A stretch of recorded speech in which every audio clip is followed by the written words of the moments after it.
Good morning, everyone, or good afternoon, good evening from wherever you're calling in from. We're delighted to have you for this conversation about what you need to know about the coronavirus, which is changing every day, it seems. I'm Rachel Bronson. I'm the president and CEO of the Bulletin of the Atomic Scientists, and we're delighted to have so many of our followers and audience joining for us today. This is part of the Bulletin's 75th anniversary programming. The 2020 marks our 75th anniversary, and one of our strategic priorities is to engage with our audience more directly. So afterwards, after you've been with us for this, please do reach out to us and let us know and give us ideas for topics you'd like to have covered in future. The next call is tentatively being scheduled for March 2nd. The topic of that will be nuclear weapons policy in the U.S. presidential election, so please look out for that. It will be moderated by our editor-in-chief, John Mecklin. This conversation is on the record, meaning that we may post this on our website so others can benefit from hearing it as well in the future. With that, let me introduce our two experts today. They're members of our Science and Security Board, Dr. Asha George and Dr. Suzet McKinney. Dr. George is the Executive Director of the Bipartisan Commission on Biodefense. She served in the U.S. House of Representatives as a senior professional staffer and a subcommittee staff director at the U.S. Committee on Homeland Security in the 110th and 111th Congress. She has worked for a variety of organizations, including foundations and non-for-profits. She is a decorated Desert Storm veteran. She holds a Bachelor of Arts in Natural Science from Johns Hopkins University, a Master's of Science in Public Health from the University of North Carolina at Chapel Hill, and a Doctorate in Public Health from the University of Hawaii in Manoa. She's a graduate of the Harvard University National Preparedness Leadership Initiative. We're delighted to have her with us today. Suzet McKinney is the CEO and Executive Director of the Illinois Medical District.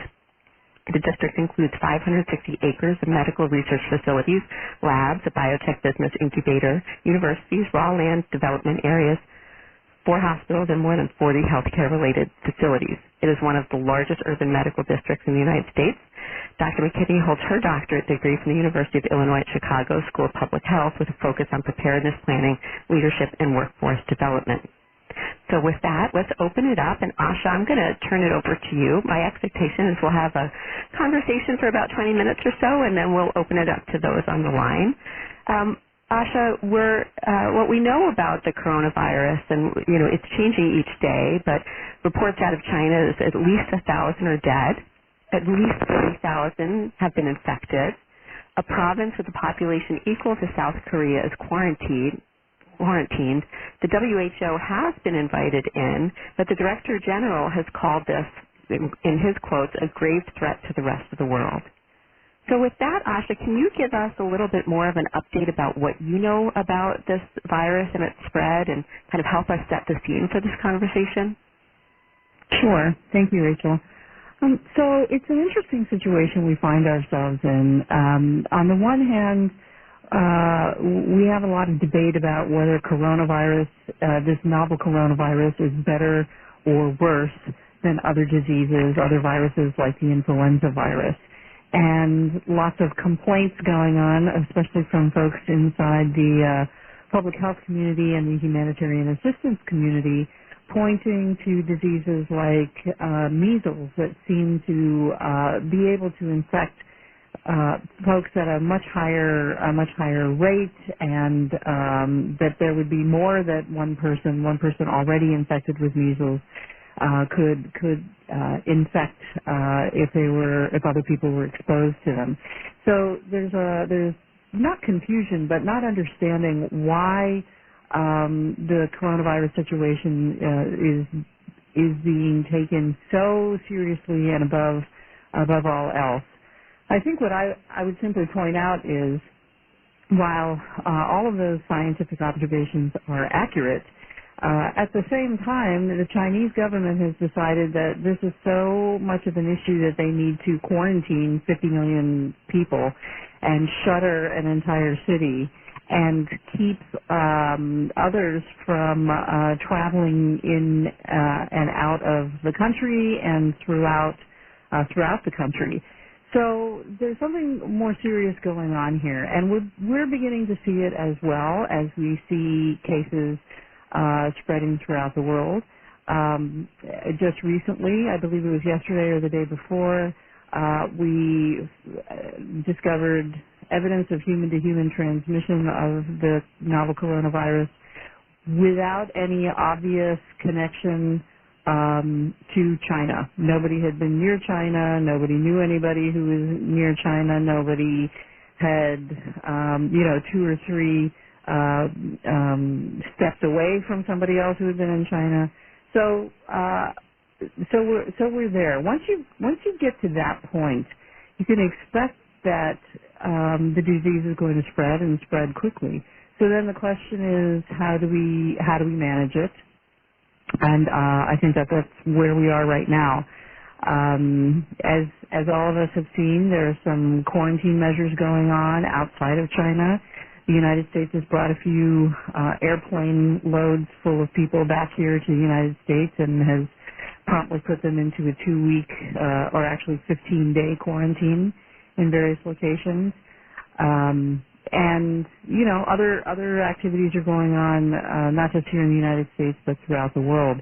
I think it's now a race to see what kind of medical countermeasures we can produce and put in place and utilize. But it's not just about the medical countermeasures. It's also about good public health practice and doing what we can to control not just the outbreak that's occurred in China, but the outbreaks that could occur and are occurring elsewhere throughout the world. I think I'll stop here. Thank you.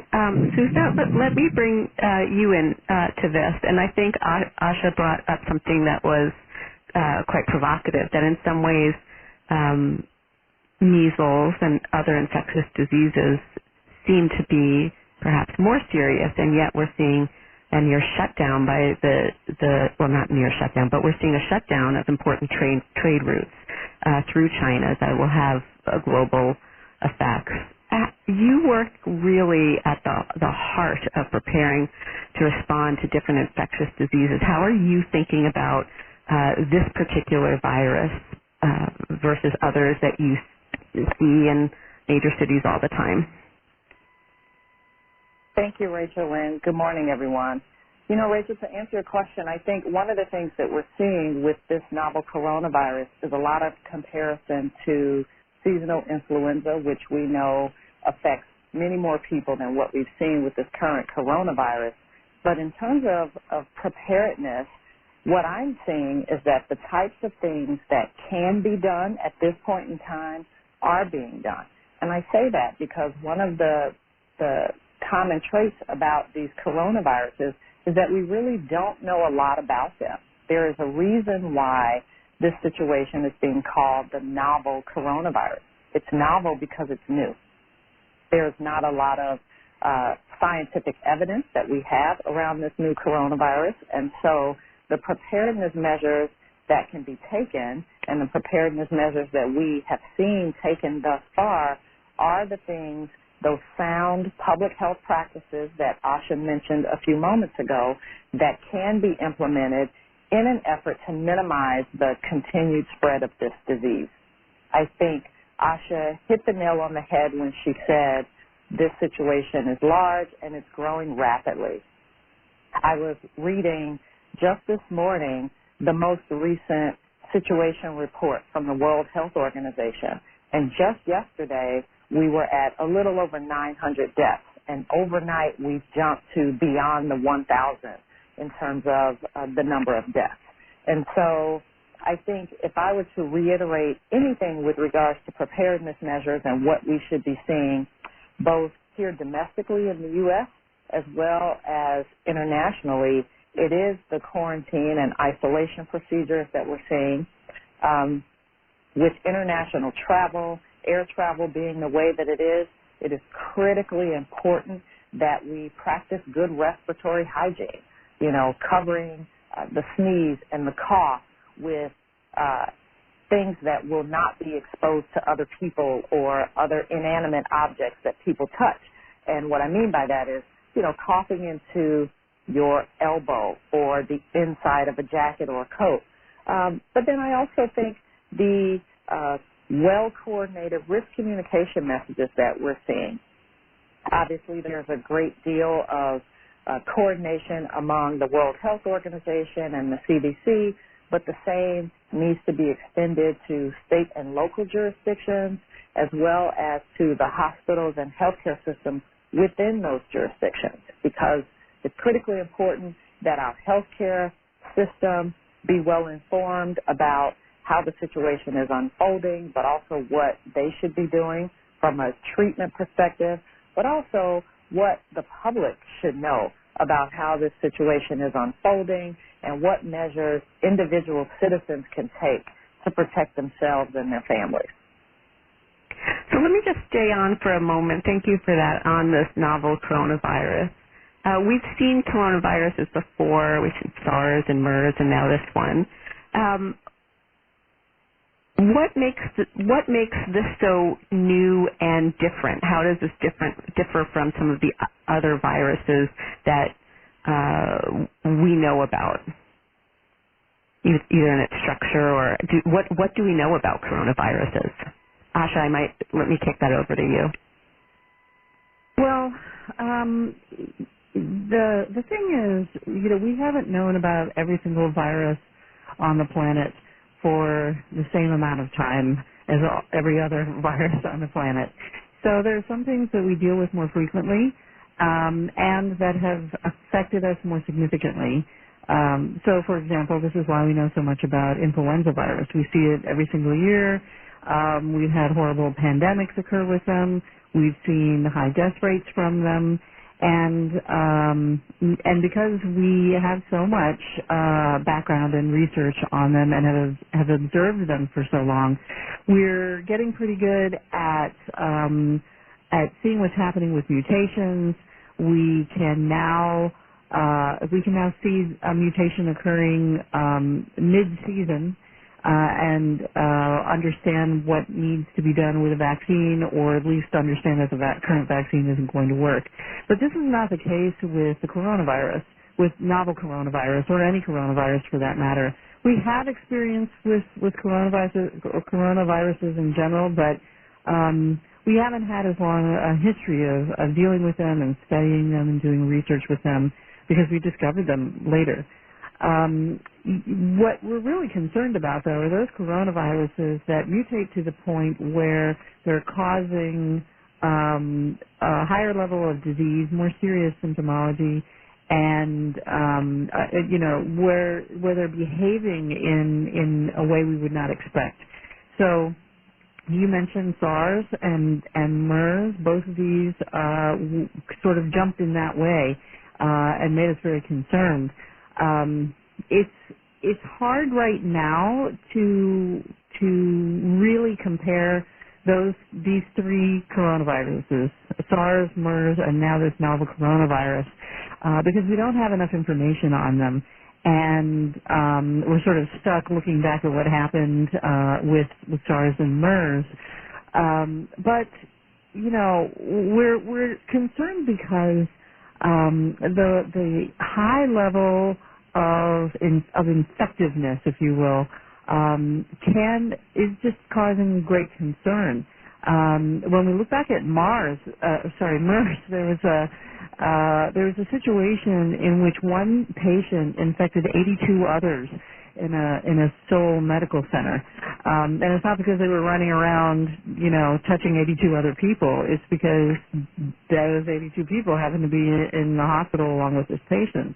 I don't think it takes much of an imagination to worry about what's going to happen with this coronavirus.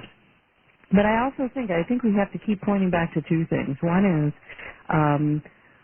we are observing what's happening in China, and that city of Wuhan has now become completely overrun with people who have the virus, who are showing symptoms and are then going to hospitals and are being turned away from those hospitals because those hospitals are full and they don't have, handy vaccines and antivirals available to even treat this just yet. I think that's really, really significant. and something that we need to be prepared for ourselves. But on the other side of it too is a data-related question. And the problem we're having right now is that the Chinese have not released all the information they can. They have just now allowed WHO to even come in country. They've refused a lot of help, but let's be fair, many countries refuse help. We would refuse help from other countries, depending on the country and how we felt about it. So, but that lack of data also feeds into all of this. We're having to try and predict what's going to happen with this coronavirus when we don't have enough information, which only makes everything more stressful. Well, let's pick up on that about what we know. The two of you think a lot about our U.S. national institutions as well as global institutions. We've mentioned the CDC and the WHO. Let me start maybe, Asha, for you to continue in terms of China's reaction, and then Suzette, turn over to you to talk about the CDC in particular and perhaps the WHO as well. I guess my question on China, in today's Washington Post, Richard Haas had a piece where he was arguing that China's reaction to this will in some ways help us understand whether it'll be a great power or show its limits in being a great power, and that it's not reacted very well to this because of the controlled information. You've seen, Asha, how China has responded over the past. How is it doing this virus compared to past ones, and what do you see in terms of its ability to share data? And then, Suzette, I'll turn it over to you of what we do with that and how maybe we get better data. Yeah, from my viewpoint, they're sharing more information more quickly than they have in the past. I was surprised to see how quickly they shared information about the genetic sequence of this virus. It was very quick. I wouldn't say that months went by. Maybe a month went by, and frankly, that probably was how long it took them to decide they were going to sequence the virus in the first place. But they have shared information more quickly than they have in the past. Number one. Number two, I would say that every country has a different type of government with different priorities, and the style of government dictates what you're going to do with the information you have, how you're going to communicate information, not just to the rest of the world, but also inside your own country. They, like all the rest of us, have to worry about things like public panic, and they're making determinations as to how much information is useful or would be useful to their own, citizens and others that are still in China. So they're not necessarily doing unreasonable things, or if it seems like it, it might seem that they're being unreasonable, but not in the context of a communist government. So I actually think they're doing better than they have in the past. I think they're doing okay now, but I also think that they're not in control of the situation enough to be able to have a real, true handle on the number of cases, on the case fatality ratio, on how many people have died from this disease. They're running into limitations with the number of diagnostic tests they have and other resources. So they're doing things that we all would actually do if we had a limited number of diagnostics and we had a lot of people living who we think might have the disease. We are going to take those diagnostics and use them on the living and not on the dead. But then that means we don't know how many people have actually died from the disease. So this is the situation in which they find themselves. I agree to a certain extent to what Richard Haas had to say earlier today, in that it's true that a large-scale biological event is going to affect any country's economy. especially if it's to this massive extent inside one country. We've already seen they've had to, with the travel restrictions and with other restrictions inside the country, there are a lot of things that aren't getting done. There are a lot of things that aren't getting outside of China to be sold somewhere else. So yes, there's going to be an economic impact. Whether that impact is going to be so huge that it changes the course of the Chinese economy and the world economy to a significant extent and massive extent, I think that remains to be seen. Let me pick up on that, and Suzette, turn it over to you. I know you spent a lot of time thinking about the CDC, but maybe you can weave that into what Asha just said about public panic. I was struck, and I just read a piece where in Russia someone's been arrested for faking an illness, and his friend claimed it was coronavirus, and people ran to the exits of the subways. I mean, it's scary stuff. And so I think this notion of balancing the sharing of information and panicking. So you think a lot about that for the cities. How should people around the world be preparing for this? And then here in the U.S., I know that you've thought a lot about how the CDC is responding to this, how it's connecting with international counterparts, and I'd love to hear a little bit about that from you. Sure. So, Rachel, to the first point about public panic and how the general public should be taking in information, I think this is one of the very reasons why a teleconference such as the one we're doing today is so important. I think individual citizens have to be informed. They have to become as knowledgeable as possible about these situations so that they don't give in to the type of hysteria and public panic that can be caused by, someone making light of the situation, if you will. The news reports are rampant, and, everyone has their sources of news that they trust more than others perhaps, but, the CDC and the World Health Organization, their websites are public. They are posting information as it is unfolding on those websites, and there's nothing prohibiting anyone from the general public from going to those websites and reading the most available information. In terms of what we're seeing from the CDC and WHO, this situation is no different than others in terms of the extreme amount of collaboration and coordination that we are seeing between the CDC and the WHO.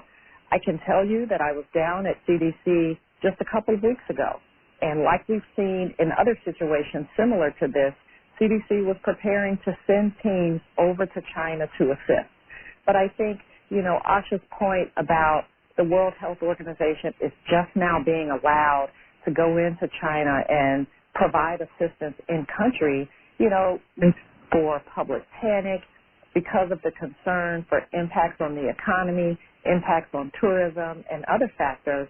Oftentimes, foreign governments are reluctant to allow organizations such as the CDC and WHO to come in and provide assistance.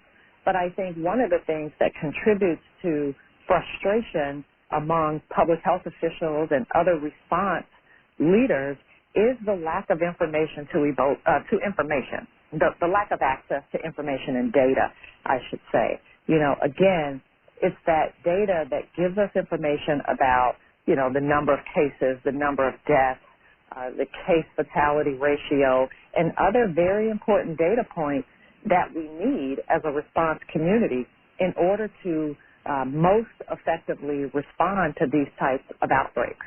And I think, lastly, I would comment on the article from this morning by Richard Haas. He talks about the immediate impact of the virus on China as being economic. I agree with Asha that it won't necessarily change the course of China's economy. However, it is going to not just impact China, but the rest of the world.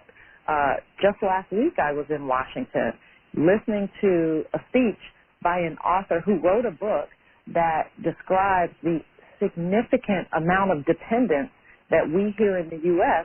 have on China for our pharmaceutical supply.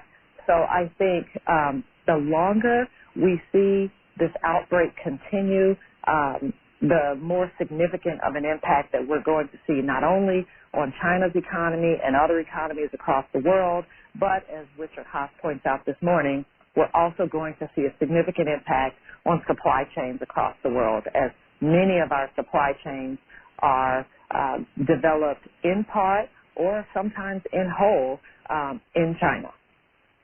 Thank you. My last question for you has to do with pandemics, both naturally occurring and created.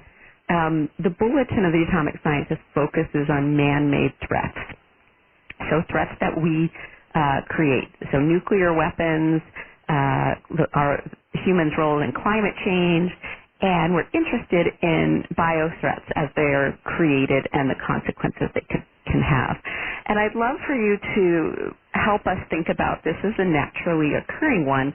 What's the state of laboratories across the world in terms of creating them? And what drives that question is both my interest, but also right as we started to get familiar with this particular virus, there was a rumor that spread very quickly. That shut down pretty quickly too, but spread very quickly that there was part of its sequence looked like the AIDS virus, and the conclusion was that this proved that the Chinese were this was a manipulated and created virus that had somehow escaped. Now that was a rumor and it was shut down, but it did raise that panic about what might be happening in labs across. Do you have either, Asha, do you have any sense of that as you look out globally of how we should be thinking about created viruses? And Suzette, does that inform any different kinds of responses that that local governments might have?